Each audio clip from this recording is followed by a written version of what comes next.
సరికొత్త వార్తలతో latest updates తో మీ ముందుకు వస్తున్న కలం న్యూస్ ఛానల్ ను సబ్స్క్రైబ్ చేయండి, లైక్ చేయండి మరియు షేర్ చేయండి. మీ అభిప్రాయాలను మాకు తెలియజేయండి.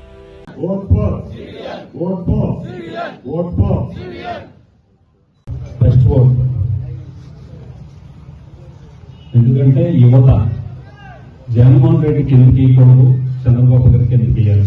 ఫస్ట్ ఓట్ ఎందుకు వేయకూడదు అంటే ఇప్పుడు పరిస్థితులు డిగ్రీలు చదివి, బీటెక్లు చదివి, లేదు అంటే ఐటీ చదివి, డిప్లొమా చేసి ఏం చేయాలి? పట్టుబడికి వెళ్తున్నారు, కూలికి వెళ్తున్నారు. తల్లిదండ్రులు, పేరెంట్స్ కష్టపడి పని చేయించి పనికి వెళ్ళి కూలి చేసుకుని పిల్లల్ని చదివించుకున్నాక మళ్ళీ కూలికి తీసుకెళ్తున్నారు. దేనివల్ల? జగన్మోహన్ రెడ్డి గారు. అందుకే ఇప్పుడు మనం ఫస్ట్ ఓట్ బాబు గారికి వేయాలి, చంద్రబాబు గారికి వేయటం వల్ల మన యువ నాయకులు నారా లోకేష్ గారు చెప్పింది 20 లక్షల మందికి యువతకి ఉపాధి కల్పిస్తా అన్నారు.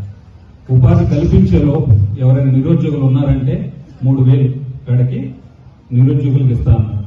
ఎందుకంటే ఫస్ట్ ఓట్ అందుకే చంద్రబాబు గారికి వేయాలి, మనం బాబు గారిని గెలిపించుకోవాలి. యువత అంటే జనసేన, తెలుగుదేశం, వైసీపీ అనేది లేదు అనేది ప్రూవ్ చేయాలి అంటే మనం ఐక్యత అవ్వాల్సిన పరిస్థితి వచ్చింది. ఒక ఫస్ట్ ఓటే కాకుండా యువత మొత్తం ఏకతాటికి రావాలి. ఒక జనసేన, టీడీపీ కలిసాక వేరే పార్టీకి అసలు. అందరికీ నమస్కారం.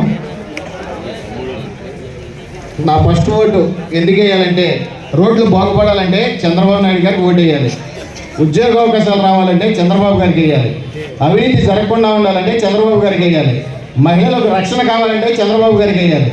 ఇలా చెప్పుకుంటూ పోతే చాలా చేయొచ్చు. మన ఓటు ఎప్పుడైనా సరే తెలుగుదేశం పార్టీ అధినేత చంద్రబాబు నాయుడు గారు వేయాలని కోరుకుంటూ, సైకిల్ గుర్తుకు మన ఓటేసి చంద్రబాబు గారిని సీఎం చేయాలని మీ అందరి తరఫున కోరుకుంటూ సెలవు తీసుకుంటున్నాను. ధన్యవాదాలు.